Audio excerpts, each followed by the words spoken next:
Shalom Aleichem. Welcome to Sure. all. Today is Yom Revi'i B'Shabbat, Wednesday, Yom Gimel B'Chislev, the 13th of the month of Kislev, Tovshin Peiwel, according to our calendar, corresponding to the 3rd of December 2025, according to the Gregorian calendar. And with me once again are some of my favorite interlocutors,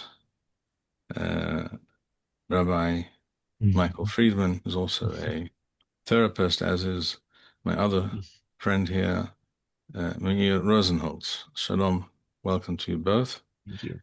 and to our listeners. So let us begin at the beginning. What was it that was on your mind, Meir?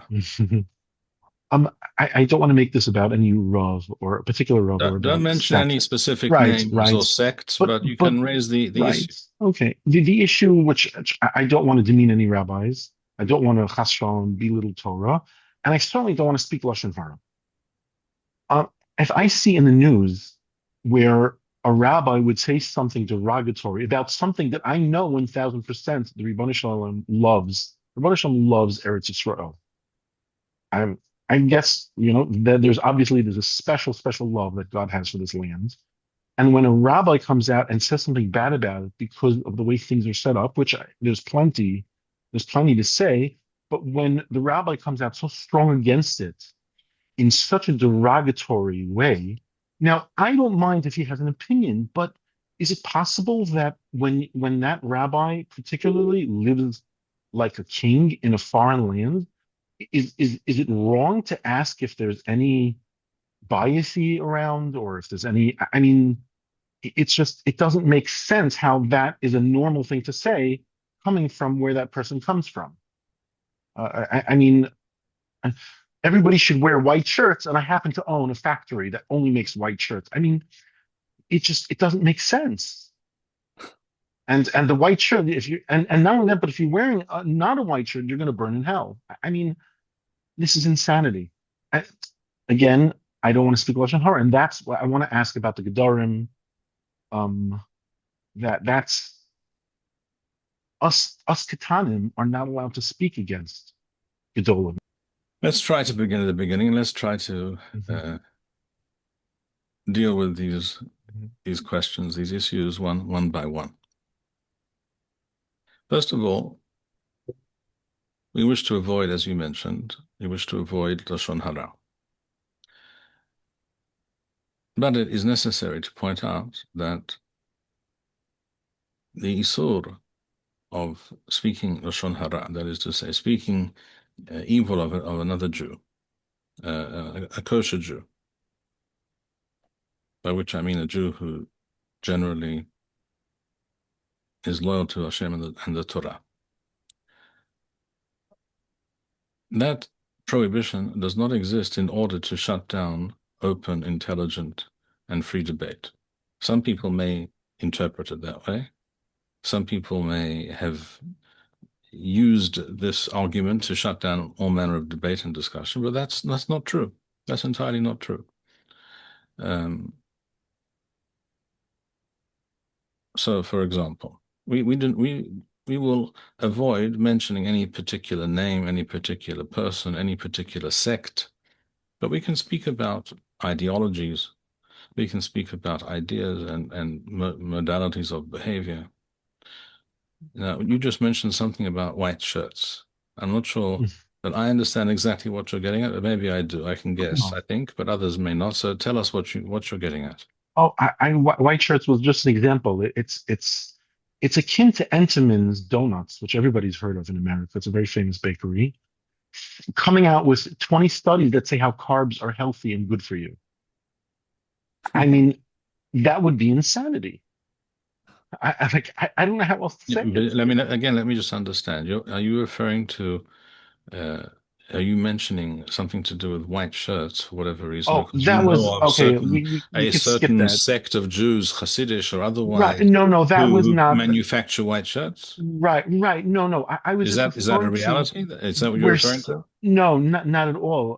Just where somebody clearly has a a biasy, where somebody is clearly favoring one direction, and that direction happens to be physically treating him very well, and he tries to throw that onto everybody else as if there's no conflict of interest. I mean, I'm just talking about basic intellectual honesty. It's really, it's not, it's really not complex. The white shirt, it was just an example. Okay, that's fine. No, I thought perhaps you were referring to Oh no, a no. real world reality because what you just said Right. this reminded me of something that I heard, and I cannot claim that I know this to be Mhm. factual 100%, but uh, there are probably people who can confirm this to be either true or untrue. I heard once from a certain rabbi, an Orthodox rabbi, much older than myself. This conversation goes back 20 odd years, about, to be precise, I think 19 years. And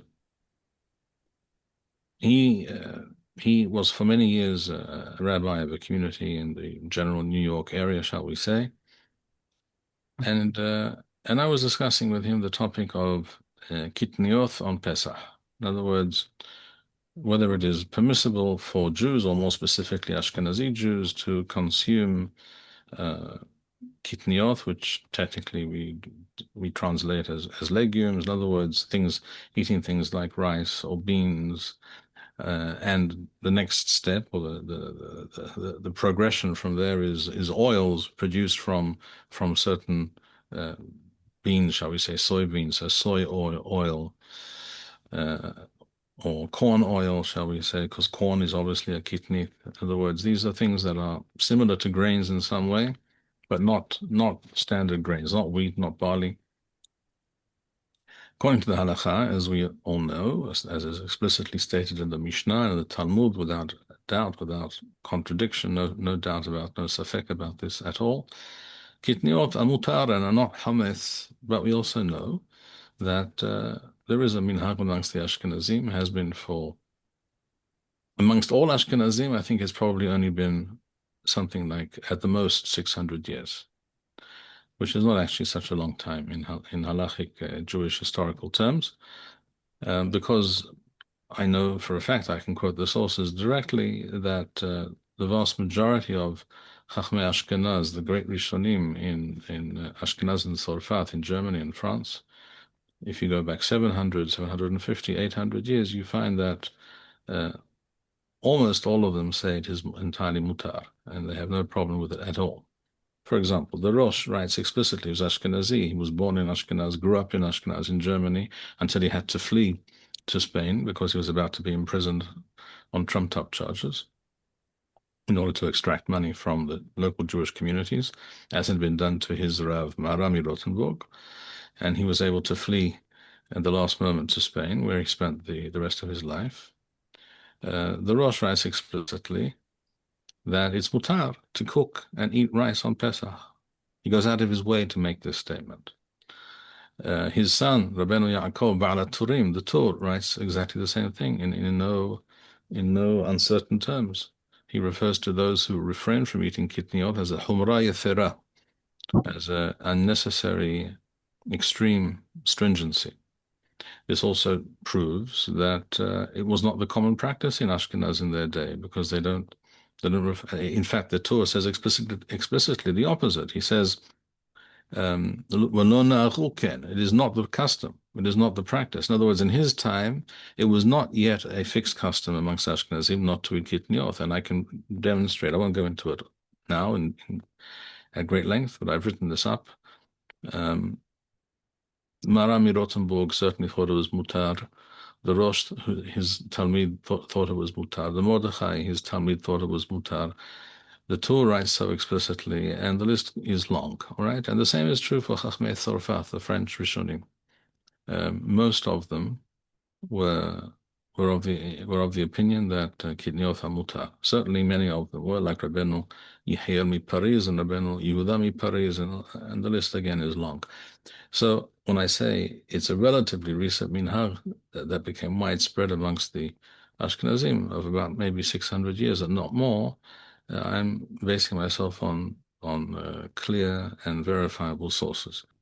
I mention this because this rabbi to whom I was speaking at the time said to me that, I'm older than you, and I lived in New York for many decades, and I was a rabbi, etc. But when I spoke to him at that time, I think he was retired.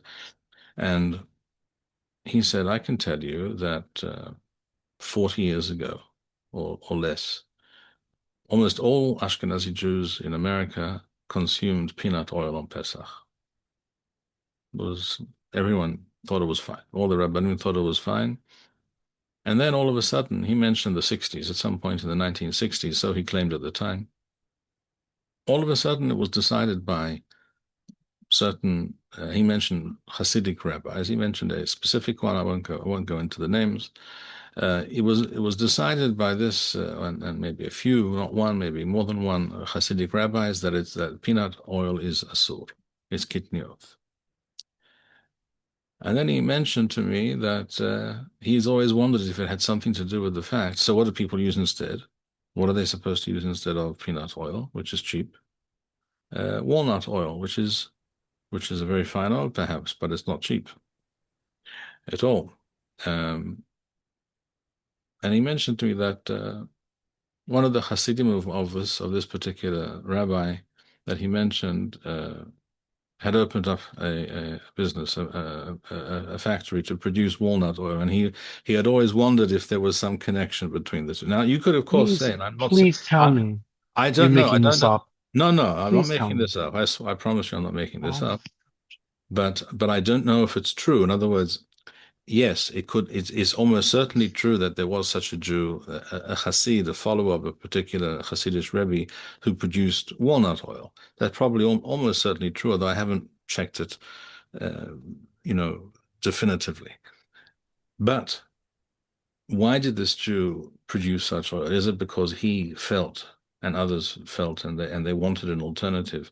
They didn't want to use peanut oil and they were looking for an alternative. He decided to produce an alternative, which is his right, which is fine. It's not a problem. And if it's more expensive, it's more expensive because it's more expensive to produce walnut oil than it is to produce peanut oil.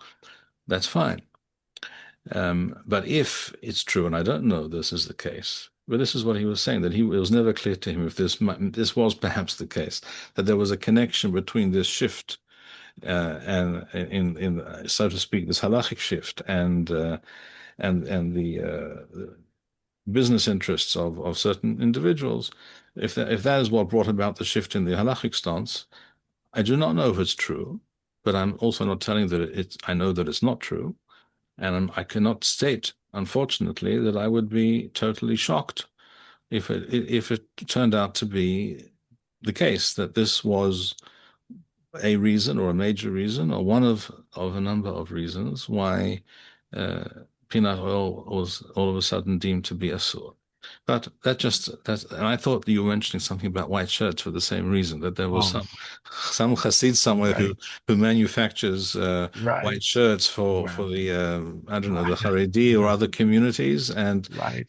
certain rabbis all of a sudden discover that it's asur to wear anything but a white shirt. I don't know. I'm not saying that, and just for Wow, the record, I'm wearing a white shirt also, right. so I have nothing against white shirts. Right. Other than, Okay. yes, I was only trying to emphasize the glaring potential conflict of interest. I mean, you don't have to be a big chacham to realize that there may be. I mean, it's not complex, I don't think. Okay, but let us now zoom out. Hmm. Let us now Right. speak about the That's topic more fascinating. more broadly.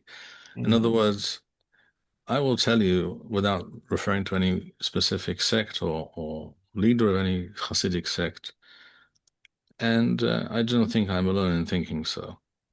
The vast majority of Hasidic leaders today, the present time, this is also very possibly true going back a generation or two or three also. But today, at any rate, I would say to me, it's quite clear, and I would tell you that all the litaim will claim the same if they're being honest.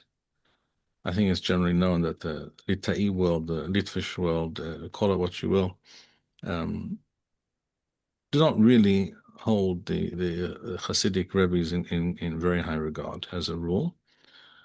And I would tell you, and they would tell you that that's that view, that opinion of theirs, that their estimation of these people is based on reality. It's objective. I would tend to agree. I have no reason to think or to believe that most of the Hasidic rabbis out there are really great Torah luminaries. I have no reason to think so. Why not? Because, well, how do I know that anyone's a great Chacham? Because I read something that he writes. That's the only way I can really know. The fact that someone tells me, "Wow, have you heard about Harav so and so? He's phenomenal. He speaks. He says. He does this. He says." His drashot, people come, in droves to hear him. That doesn't prove anything. And by the way, that's not me. The Chazon Mhm. Ish writes this. The Chazon Ish writes this in his small Musar book called Emunah Bitachon. Towards the end, if I recall correctly, he says Mufurash. He says if you hear people speaking about a certain darshan that he gives tremendous drashot, he speaks in public and gives these talks, and people come in huge numbers to hear him, and people are very enthused and praise him profusely. The Chazon Ish writes this. He says, no, that this has nothing to do with Chokhmat Torah. The ability to enthuse people to be a good speaker. It's not a negligible or irrelevant talent to be a good speaker and to be motivate people and be able to enthuse people and encourage them. These are important things, but that's not Chokhmat Torah. That has something that is more to do with the ability to communicate, Mhm. to Social skill. yeah, It's a basic to social skill. impress people, to Mhm. know on which of their heartstrings to pluck, etc., or whatever it may be. It could also be without any premeditation. It can be simply a natural instinct that a person has. Some people are just born speakers. They're great speakers. That doesn't mean they're chachamim, but they're great speakers. You have to tell them what to say in order for it to be chacham, what they're saying. For them to say, think, well, pearls of wisdom, they need to hear the pearls of wisdom elsewhere, but they know how to give it over. And that's also something that's a value definitely. But the Chazon Ish points out there, you should know that's not Chokhmat Torah. Chokhmat Torah is a person who understands how to delve into deep matters in the Torah, halachic sugiyot, and other matters, and understand the sources, the primary sources, deeply and profoundly, and reach correct conclusions. That's Chokhmat Torah. He may be the worst speaker in the entire city, but he may be the Chachamim of that city also. These things don't go together necessarily. Sometimes they do, and that's also a, a positive phenomenon if they go together, but it's not always the case. It's usually not the case. So, so the fact that someone is charismatic, the fact that someone is a good speaker or what have you, doesn't Mhm. necessarily prove anything. So I always say to people, how do I know? How am I to know that so and so is a chacham? Only by reading things that he's written or hearing from close students who can convey to me precisely what he says and why he says it on various things, then I can begin to get some kind of a taste, the flavor of this chacham, who he is, if in fact he's chacham or not. Now most Hasidic rabbis, you cannot say that about them. You've not seen anything they've written, and if you have, it's not necessarily all that. Not always is it so impressive. You don't have to agree with someone who's a gadol b'Torah necessarily by definition, but you can tell that someone's gadol or not gadol very usually by reading some of their works. I will mention here not the current but the former Rebbe Misatmar, Rav Yoel Teitelbaum, known as Rav Yoelish. My father, as a young boy, was taken by his father before the war to to see Rabbi Yoelish in Satmar. My father grew up in an area not that very far from there. My grandfather was not a Chassid Satmar, but he held Rabbi Yolish Teitelboim, Rabbi Satmar in high regard. And he was generally regarded, and I would say correctly, in other words, based on objective standards, you could say about him that he was a Gadol B'Torah, no question. That doesn't mean you have to agree with everything that any idea that he uttered, every idea that he put down on paper or that he conveyed to his Talmidim. But he was a Gadol B'Torah. But he saw things in a certain way, and you can either agree or not agree. Obviously, we know there are other Chachamim. Again, to mention other Chachamim in the Charedi world, the Chazon Ish and the Rebbe Satmar did not see eye to eye on various things. For example, just one example is a well-known example. The Chazon Ish told those who followed him to vote in Israeli elections, not because he thought it was a mitzvah min HaTorah to vote in the Israeli election or something like that, but he thought it was the correct and necessary thing to do. He didn't think it was asur. And the Rebbe Satmar told people it's asur to vote in these elections. All right, so there's just one minor example. But if you look at the Hasidic world today, most of these Hasidic leaders are simply in that position because they were born to a certain father, not because of any objective indication that they're great Chachamim. I think that all of them or most of them have Yirat Shamayim, are God-fearing, and they want to maintain the religious standards and fervor of their communities. Yes, and they inherited a certain system and set of rules with which to work in order to achieve that and maintain that reality. But that's, I think, the most you can say about it. So the part that I don't understand, Rob, if I may, is where's the outrage from? It can't be that only Rav Bar-Hayim knows this. It must be there's other big rabbanim who know this. Where is the outrage? How dare you speak about Eretz Yisrael that way, especially while you live a life of luxury in Chutz La'aretz? All right. Well, okay. We have to That's relate to these matters, but we have to be very precise. right. I very much doubt that any Hasidic leader of any sect has spoken against Eretz Yisrael. Rather, Right. they have perhaps Good. spoken against Hmm. Medinat Yisrael, the state of Israel. And we have to very clearly Hmm. Good. distinguish between these two things. Hmm. It's not the same thing Yes. at all. You Absolutely can correct. you can Yes. detest the current either government or the regime that's in place in Hmm. Eretz Yisrael Yes. today, Yes. and Hmm. yet love Eretz Yisrael. It's not the same thing at all. Take Right. for example, Absolutely. take for Yes. example the time of the Tanaim and the Amoraim, when the Romans ruled over us here. No one liked the Romans, I can assure you. Um, Even those Chachamim who advocated a more moderate approach towards the Romans only did so because they had seen uh, the disastrous outcomes of attempts to throw off the yoke of Rome, such as in the Mered HaGadol, which led to the Churban of Beit Sheni, and such as the revolt of Bar Kochava, etc.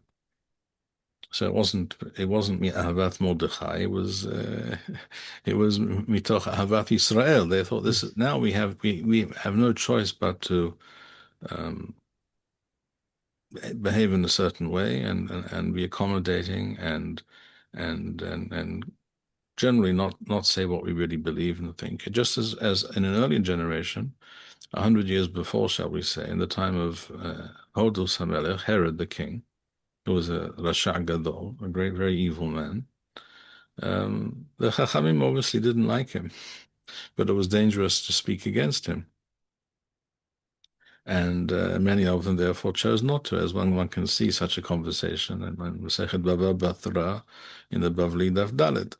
And one sees exactly how fearful the Chachamim were to speak out against him, but not because they thought he was a good guy or he's okay, or no, not at all.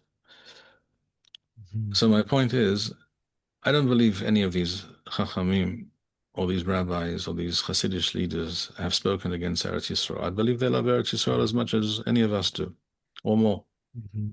But they have a lot to say about the current regime and or about the current government, which is not the same Right. thing. Again, a regime is one thing, a system of government, a system Mhm. of governance, a an infrastructure of laws, etc., is one thing, and the current government that was elected according to some electoral system that exists in Israel, if you can even call it that, but something exists. Every so often, every few years, there are elections and some kind of a governing coalition emerges. You can be opposed to that particular government, shall we say the current government, perhaps, if you think there's another coalition would be a better option for whatever reason, but you can agree that the regime is okay. You can also think that the entire regime, the entire system is illegitimate from its inception. And I would be the first to agree with that position. I think the current regime, the current system of Israel is completely illegitimate in Torah terms and I, I, I'm unacceptable. right, Rabbi. I must just elaborate, and I stand corrected. He spoke specifically also about the IDF, that it's totally usher to serve in the IDF. Now, Okay, if this was I hear 20 that. years ago, I think I would perhaps agree. But literally, Klal Yisrael, we are literally in a fight for our existence. I mean, you don't have to be a big gadol b'Torah to understand that. If there's no army, I mean, in physical terms, we're finished. They're surrounding us. So I think that is just a complete. That's why I got so concerned about it and just so upset because it's a total break with reality. Does he understand?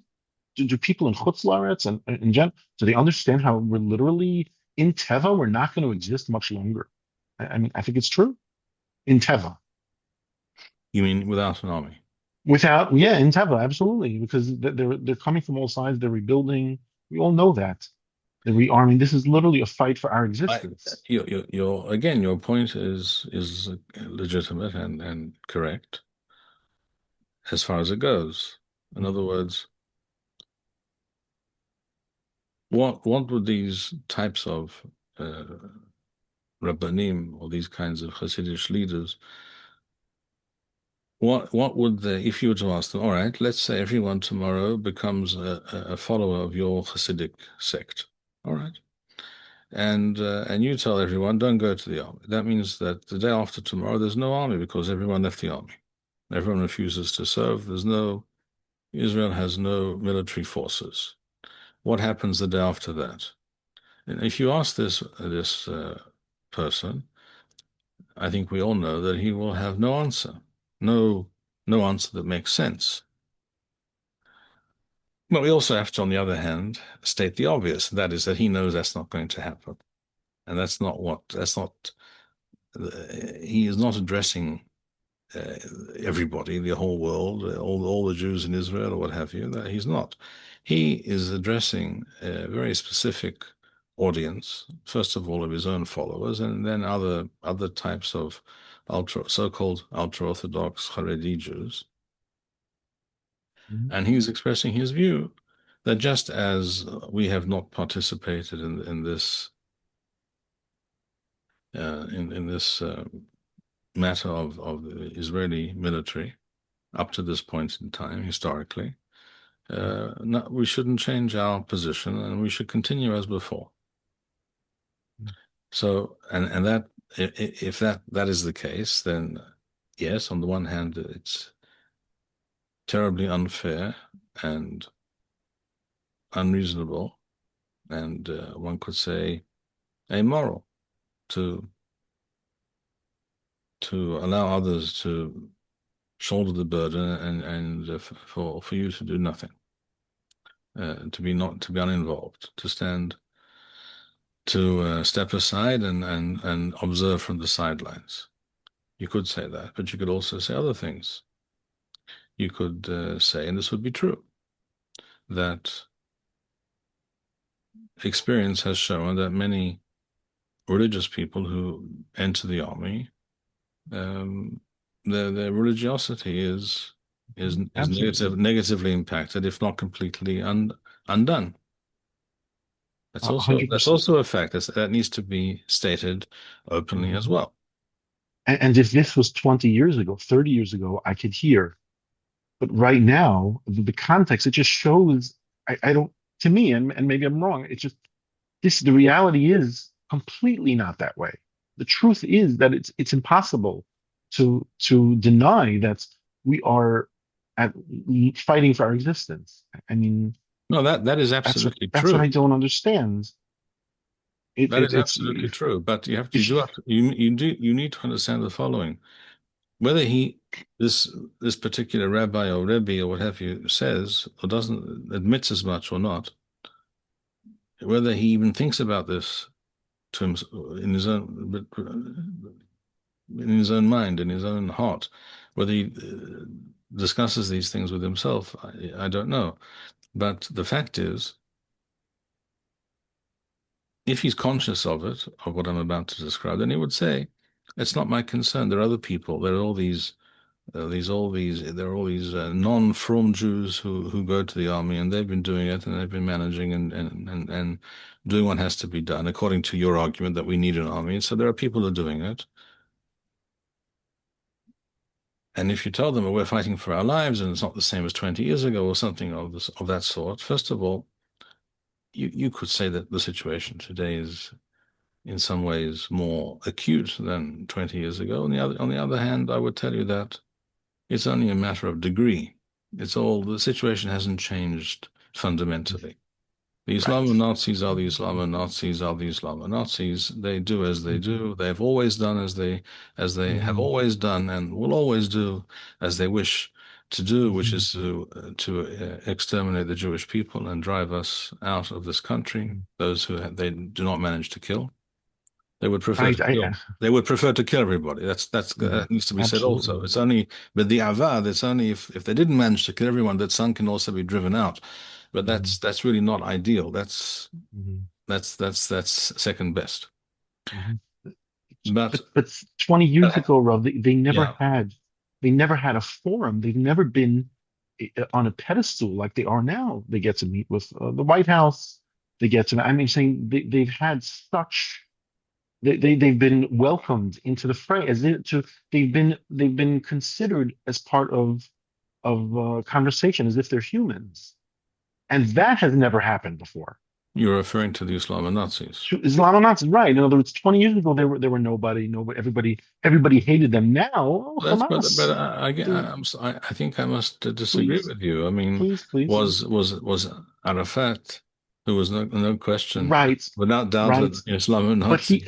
Was he not? at least Was he he not? pretended. Did he not sign agreements and shake hands on Abs the lawn of the White House? yes, but he pretended that he was for peace. Hamas does not pretend. That's one thing I like about them is that what they say they absolutely mean it, and if they don't mean it, then they won't say it. They say they want to annihilate us, and yet, afal pichein, they still have a forum, and they are still considered as partners in this entire Okay, disaster. has That's that's as may be, Mhm. but these Hasidic leaders or Charedi rabbanim to whom you refer would tell you, okay, that's the case. Okay, things have got worse in various aspects of reality are worse now than they were 20 or 30 years ago. But that's not my concern. That's not my main concern, they would tell you. My main concern is to guarantee, or to do whatever I can, to guarantee that Jews who are Torah oriented Jews today remain so in the future, tomorrow, next week, next year, and 10 years from now, and a generation from now. That's my brief. That's what I'm in charge of. That's what I can do. I'm not in. I've never considered it my business. They would tell you to. to defend the Jewish people or to settle Eretz Yisrael or anything like that. These things are not on my agenda. Now, if you ask certain sects of Jews, they would tell you that the whole idea of Jews returning to Eretz Yisrael before the Mashiach, as they would tell you, before the Messiah coming or something like that, was mistaken, misguided, perhaps even asur, even prohibited. And therefore this whole thing is, what's it got to do with me? This was your idea, not my idea. I wasn't for it. You were for it. You wanted to do it. And this necessitated a state and an army and all these. Okay, that's what you wanted to do. Go for it. Do what Gesundheit. That's what you want to do. Go do what you want from me. Why would you imagine that I need to join your system, your organization, your army, your state, participate in your elections? I want nothing to do with this. And I always said so. Now that to be Yes. honest, that is 100%. true. At Yes. least for some of them, it is Yes. true. In other 100%. words, But that ship has sailed. the That Satmar ship, position right? is at least consistent. 100%. But the reality is it has changed and it's not consistent anymore. The fact is they're Jews' lives. That's why I think it just got me when we speak about the IDF, we speak about these children literally giving up their lives. To me, they're children, 18, 19 years old. So they're not Torah Jews. They're still Jews. I don't understand. I, and there's so much more to talk about. It's all part of because we just seem to have we only care about the Torah Jews, and the Torah Jews are also suffering tremendously because of this entire. That's how I see it. Well, I'm not here in order to defend Right. certain 100%. rabbis Yes. or ideologies with which or with whom I do not in fact agree. Mhm. But I think it is necessary to understand their perception of reality. 1,000%. Yes. 100%. So in general, the Haredi world will tell you, and again, they would be speaking honestly Mhm. and forthrightly if they were to say this. This whole idea of a Jewish state in Eretz Yisrael today, or in this period of history, was your idea.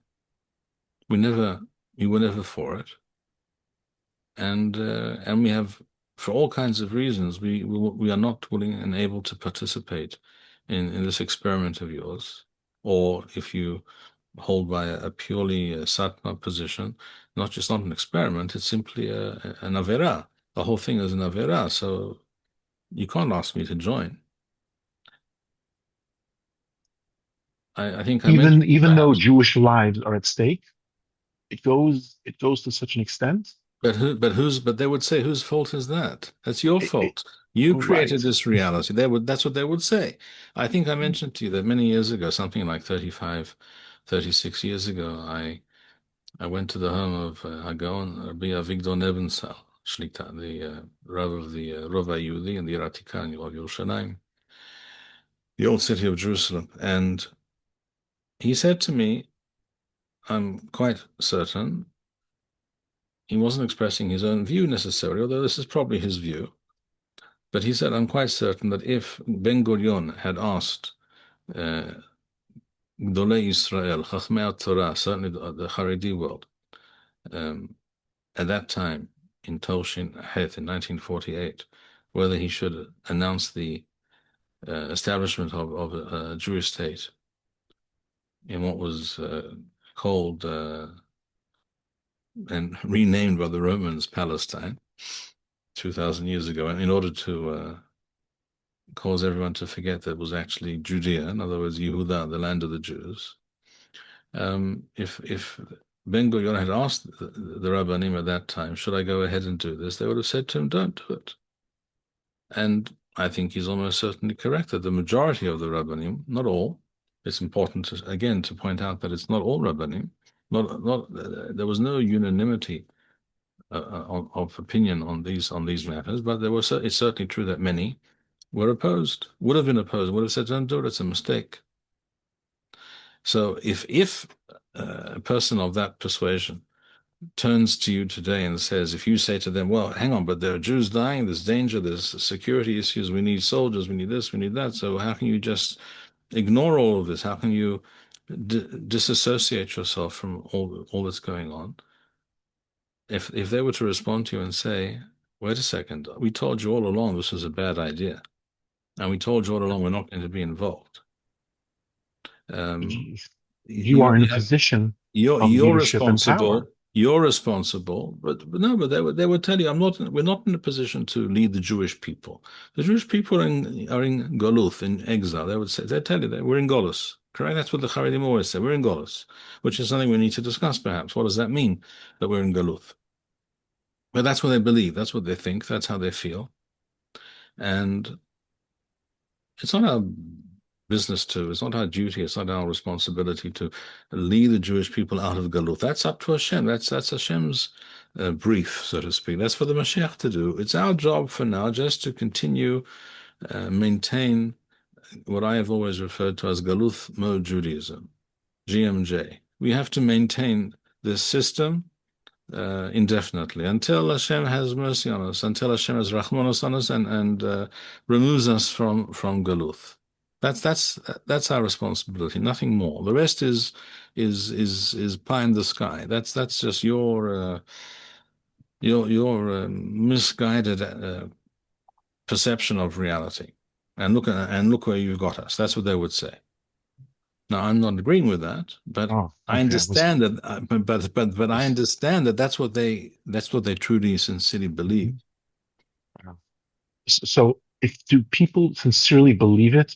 Does that Rav, assuming let's say he did have a oil company, does he believe the halacha has changed because he has an oil company, or is it the MS? And it's the same thing. Are we allowed to ask? Do you believe that because I think we're you allowed to have? ask. You're allowed to ask, yes, and Oh, you're allowed even to be suspicious, thank because you. Yeah, I that's know. what I'll I'm tell you doing. why. Also, because we know that, and this is not new. We know that when people are ideologically motivated, very much motivated by an ideology, by a belief system.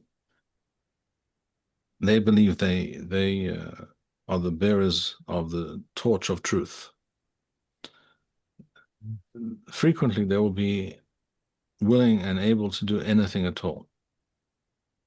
We are even amongst the followers of Beth Shammai and Beth Hillel over 2,100 years ago.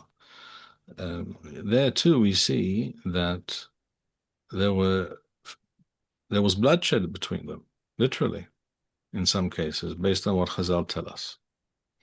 There was certainly a lot of hatred and distrust and division within Am Yisrael because of these different views and ideas. Correct? We know this. Um, I'm not I don't think I comparing. knew it was. I personally, I don't think I knew it was that bad. Bloodshed and hatred. I mean, It that's was. that's It intense. was. It was. Mhm. Obviously, over time, the Chachamim tried to tone things down and convince people to be more tolerant of other views, other opinions within the realm of Torah. I'm not talking about things without the realm of Torah. I'm talking about things within the realm of Torah. In other words, both Beth Shammai and Beth Hillel thought that Meshumadim and Minim and Apikorsim are very bad. There was no argument about that. The people who are, Kofarim, apostates, and people who converted to idolatrous religions, and people who intermarried and what have you. These people were obviously viewed as enemies of the Jewish people, with good reason. But we're not talking about that. We're talking about a difference of opinion between Beth Shammai and Beth Hillel, which has a lot to do, by the way, more than most people realize, and it has a lot to do with simply accepting certain uh, accepted traditional halachic positions, or shall we say, assumptions and understandings within the realm of Torah Shebaal Peh, the oral tradition of Torah, as opposed to uh, being willing and able to reformulate some of those positions and some of those assumptions. In other words, there's no question that very often Beth Shammai's view was the more ancient, more traditional approach. And Beth Hillel were the Chadshanim, they were the, as it were, the reformers. If one looks into these things deeply, then one sees that this is the case. This is how things work. Um, and yes, there was a revolution within the Jewish world whereby Beth Hillel eventually won the day and introduced all kinds of new ideas or new ways of looking at things. I mean, the classic example, the most obvious example, is Prusbul. It wasn't Shammai Zaken who came up with the concept of Prusbul to do with being able to receive the repayment of a loan that you gave to a poor person during Shinat HaShemitah, during the sabbatical year. It wasn't Shammai Zaken who came up with this, it was Hillel Zaken. It was a chidush. It was a new idea. It was a new halachic concept, and you can be absolutely certain. You can bet that Beth Shammai didn't like it. I Right. can't hear you. Wow. No, it's fascinating because they saw the reality on the ground that people are going to stop lending Right, because it's close to Shemitah. right. And Machon. and that's also that isn't it a deraisa to lend money to a Jew? I think Yeah, so. you're right. Yeah. It's a So complex issue, but the fact is right, that I'm no one had sure. come up with this idea before. Wow. Interesting. Okay, so there's I just think one that's a example. very interesting. היו Thank ברוכים, you. חזקו אמס לבבכם, כל המייחלים לאדוני. Shalom, shalom. Amen. Amen. Amen. Thank you.